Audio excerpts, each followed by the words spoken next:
ఒక 1200 మంది ఎక్కుంటారు. 1200 మంది. వావ్, దిల్దార్ మనిషి నిజంగా గ్రేట్.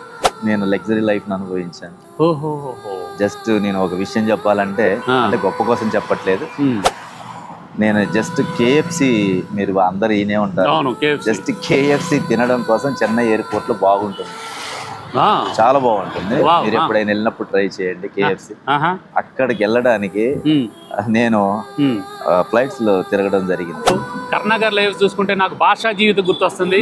ఇంటర్వ్యూల ముందు ఇంటర్వ్యూల తర్వాత అన్నట్టుగా చాలా మంచిది. ఖచ్చితంగా సుమన్ టీవీ స్టూడియోలో కూర్చోబెట్టి, ఆర్కే చౌదరి నా సోదరుడితో సమానం, ఆయనతో కూడా నేను మీకు పరిచయం చేపించి నేనే మిమ్మల్ని స్టూడియోలో, మమతా రోడ్లోనే ఉంది స్టూడియో, సవారీ మధ్యలో ఉన్నారు, అందుకని ఎక్కువసేపు ఇంటర్వ్యూ చేయడం వారిని ఆపడం మంచిది కాదు. Hi my day nice friends.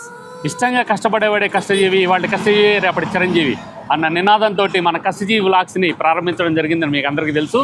ఇక్కడ ఒక ఆటో అన్న కనిపించారు నాకు. ఈ ఆటో కనిపించడం కంటే ముందు ఆటో వెనుకున్న రాసి ఉన్న ఒక కామెంట్ నన్ను బాగా ఆకర్షించింది. వికలాంగులకి, గర్భిణీ స్త్రీలకి ఈ ఆటో ప్రయాణం ఉచితం అని రాశారన్న.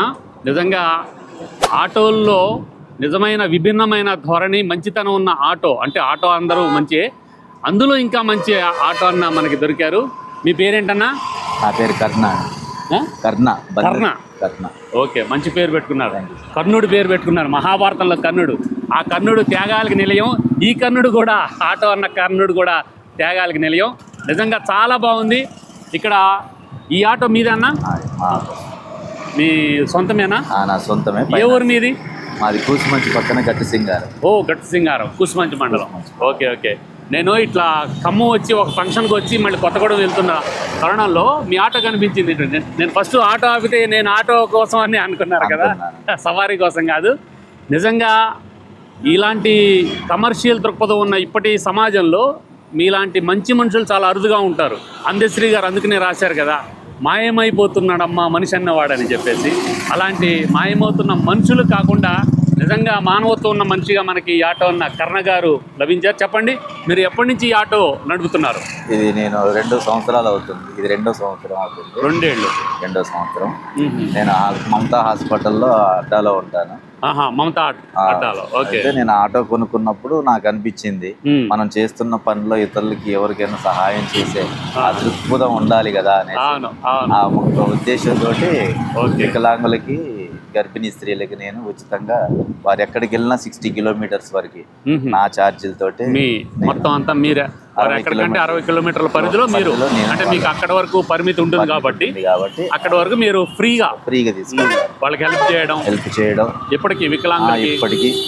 ఇప్పటి వరకన్నా మీరు 2 ఏళ్ళుగా మీరు ఆటో నడుపుతున్నారు కదా, ఈ 2 ఏళ్ళలో ఎంతమంది వికలాంగులు ఎక్కువ ఉంటారు, ఎంతమంది గర్భిణీ స్త్రీలు ఎక్కువ ఉంటారు? గర్భిణీ స్త్రీలు ఎక్కువగా ఎక్కారండి వికలాంగుల కంటే. గర్భిణీ స్త్రీలు ఒక సుమారుగా ఒక 1200 మంది ఎక్కువ ఉంటారు. 1200 మంది.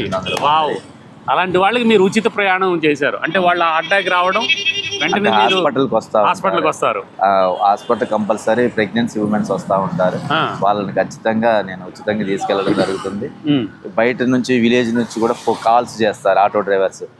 అన్న ఇట్లా ప్రెగ్నెన్సీ ఉమెన్స్ ఉన్నారు, గవర్నమెంట్ హాస్పిటల్కి వెళ్ళాలి, వాళ్ళని హాస్పిటల్కి వెళ్ళాలి అని వాళ్ళు ఫోన్లు చేస్తే నేను వాళ్ళ దగ్గరికి వెళ్ళి వాళ్ళని రిసీవ్ చేసుకొని మళ్ళీ గవర్నమెంట్ హాస్పిటల్ అయితే ఏ హాస్పిటల్కి వాళ్ళు వెళ్ళాలో వాళ్ళని అక్కడికి తీసుకెళ్లి వాళ్ళని అక్కడికి డ్రాప్ చేస్తుంటారు.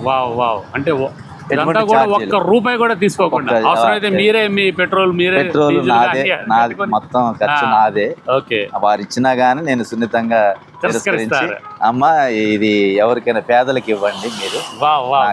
మీరు దిల్దార్ మనిషి, నిజంగా గ్రేట్. మీ దిల్దార్కి మంచి మనసుకి నేను వందనం చెప్తున్నాను. ఎందుకంటే చాలా అరుదుగా నేను పులకించిపోయా. నేను కార్లో వెళ్తుంటే చూసి, అంటే ఇలాంటి వాళ్ళు నేను చాలామందిని చూస్తా కానీ ఇంటర్వ్యూ చేయాలన్న ఇది, అంటే వాళ్ళు పాస్ ఆన్ అయిపోవడం, నాకు దొరక్కపోవడం, నేను వెళ్ళిపోవడం. కానీ మిమ్మల్ని ప్రత్యేకంగా ఆపి ఖచ్చితంగా ఇందుకోసమే ఈ మంచి మనిషిని 10 మందికి మనం పరిచయం చేస్తే ఇంకొంతమంది స్ఫూర్తిగా మీ జీవితం, కర్ణ గారి జీవితాన్ని స్ఫూర్తిగా తీసుకుంటారన్న ఉద్దేశంతో ఈ వీడియో చేయడం జరుగుతుంది. మీకు ఎంతమంది అన్న పిల్లలు? నాకు ఒక పాప, ఒక బాబు. ఒక పాప, ఒక బాబు. ఇప్పుడు 2 ఏళ్ల క్రితం మీరు ఆటో సవారీకి వచ్చారు కదా, అంతకుముందు మీరు ఏం చేసేవారన్నా? అంతకుముందు రియల్ ఎస్టేట్ చేశారు. రియల్ ఎస్టేట్ చేశారు. హైదరాబాద్లో ఉన్నాను. హైదరాబాద్ చేశారా? Okay okay. అంటే హైదరాబాద్లో చేసిన తర్వాత మళ్ళీ ఇటువైపు ఎందుకు వచ్చారు? కొన్ని ఫ్యామిలీ డిస్టర్బెన్స్ వల్ల ఓహో, రావడం ఓకే జరిగింది. ఓకే. ఆధ్యాత్మికంగా తెలుసుకున్నాను. అంటే ఆ. హైదరాబాద్లో ఉన్నప్పుడు రిచ్గా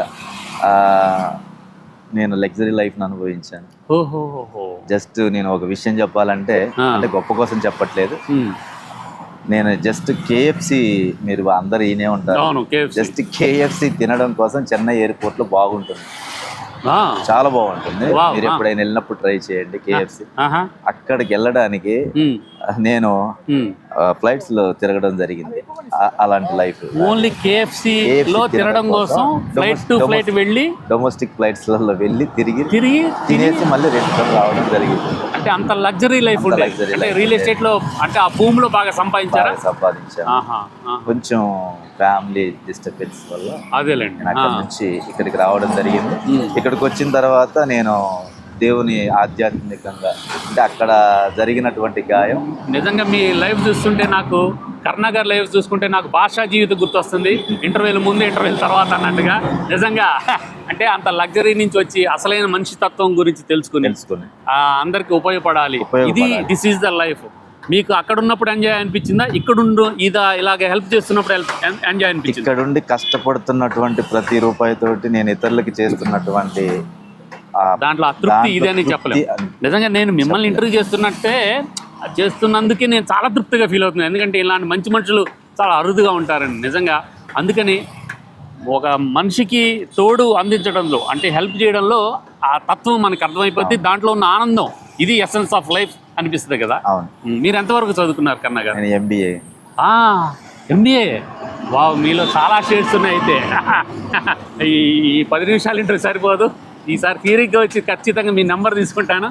మనకి నేను కష్టజీవి వ్లాగ్స్ ఇప్పుడు మన ఛానల్తో పాటుగా నేను సుమన్ టీవీ కూడా ఆర్కే చౌదరి గారిని పెట్టారు ఇక్కడ. మళ్ళీ ఖచ్చితంగా సుమన్ టీవీ స్టూడియోలో కూర్చోబెట్టి, ఆర్కే చౌదరి నా సోదరుడితో సమానం, ఆయనతో కూడా నేను మీకు పరిచయం చేయించి, నేనే మిమ్మల్ని స్టూడియోలో, మమతా రోడ్లోనే ఉంది స్టూడియో, కుంభకోణం బ్యాక్ సైడ్.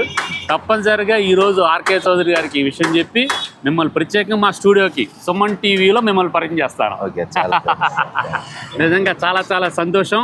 కర్ణ గారు, మిమ్మల్ని ఆపడం మంచిది కాదు, ఎందుకంటే ఇక్కడ సవారీ ఉన్నారు. మీరు ఎక్కడి నుంచి అమ్మా? మీరు ఎక్కడి నుంచి? వైఎస్ఆర్ కాలనీ. వైఎస్ఆర్ కాలనీ. మీరేం చేస్తుంటారు? మమతలో వంట చేస్తాను. మమతలో చేస్తారా? Okay okay. అంటే మిమ్మల్ని ఆపేసాం అన్నని ఇంటర్వ్యూ చేయడం కోసం, ఏమనుకోవచ్చు. ఎందుకంటే ఒక మంచి మనిషి, మంచి మనసున్న మహారాజు లాగా.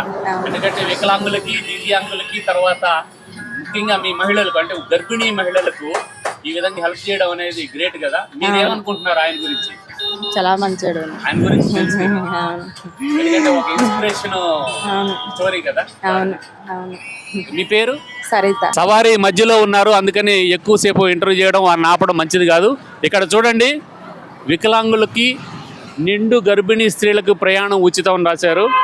ఇక్కడ చూస్తే 2 yearsగా గాడ్ గిఫ్ట్గా మీరు రాసుకుని దాని కింద వికలాంగులకి, నిండు గర్భిణీ స్త్రీలకి ప్రయాణం ఉచితం అని రాశారు. నిజంగా గ్రేట్. కర్ణ గారు, ఇలాంటి మంచి మనుషులు మరింతగా రావాలనే ఉద్దేశంతో మన కష్టజీవి వ్లాగ్స్లో ఈ విధంగా కర్ణ గారిని పరిచయం చేయడం జరిగింది. రండి కర్ణ గారు, మీరు ఈ ఆటో కొన్నప్పటి నుంచి రాశారు ఇలాగా? కొన్నప్పటి నుంచి రాశారు. కొన్నప్పటి నుంచే. ఆహా. ఈ థాట్ అంటే మీకు ఎలాంటి ఒక ఇన్స్పిరేషన్ ఉంటుందిగా మీకు? ఎలాంటి ఇన్స్పిరేషన్? మనం చేస్తున్నటువంటి ప్రతి పనిలో ఇతరులకి సహాయం చేయాలి, ఇదే మానవ జీవితం అనే ఒక సంకల్పం, అంటే నా థాట్ వచ్చింది. Great great great. ఇక్కడ చూస్తే మీకు ఇక్కడ క్రాస్ ఉంది. మీరు క్రిస్టియన్ మతం తీసుకున్నారు? ఎలాగా? ఆహా. ఎప్పటి నుంచి? నేను 3 సంవత్సరాలు అవుతుంది. 3 ఏళ్ళ నుంచి. ఇప్పుడు ఉండడం గట్టి సింగారంలో ఉంటారా? ఇక్కడ ఉంటారా? గట్టి సింగారంలో. అంటే నైట్ సవారీ కాగానే వెళ్ళిపోతారా? నైట్ అక్కడికి 30 కిలోమీటర్స్, మళ్ళీ మార్నింగ్. ఈ మధ్యలో ఎవరన్నా వికలాంగులు కానీ ఎవరన్నా వాళ్ళకు ఉచితంగా తీసుకుంటారు. ఓకే కర్ణ గారు, మిమ్మల్ని లేజర్గా ఇంటర్వ్యూ చేస్తాను తప్పనిసరిగా. సుమన్ టీవీలో కూడా నేను ఆర్కే చౌదరి గారితో కొట్లాడైనా మీకు ఇంటర్వ్యూ చేస్తాను. ఎందుకంటే ఆయన కొట్లాడడం అవసరం లేదు, అన్న ఈ ఇంటర్వ్యూ చేయాలన్నా తప్పనిసరిగా చేయాలని ఆయనే ముందుకు వస్తారు. ఎందుకంటే ఆయన కూడా చాలా మంచి వ్యక్తి. ఆర్కే చౌదరి గారు కూడా ఆయన మీడియా జర్నలిస్ట్గా ఉన్నప్పుడు చాలామందికి హెల్ప్ చేశారు. అలా హెల్ప్ తీసుకున్న వాళ్ళు నేను కూడా ఒకటి అనుకోండి. సో త్వరలో మిమ్మల్ని సుమన్ టీవీలో చూడాలని, అదేవిధంగా మన కష్టజీవి వ్లాగ్స్లో మిమ్మల్ని పరిచయం చేస్తున్నందుకు చాలా చాలా ఆనందం ఉంది కర్ణ గారు. Thank you very much. మీరు బాగుండాలి, చల్లగా ఉండాలి. Thank you. God bless you. Thank you.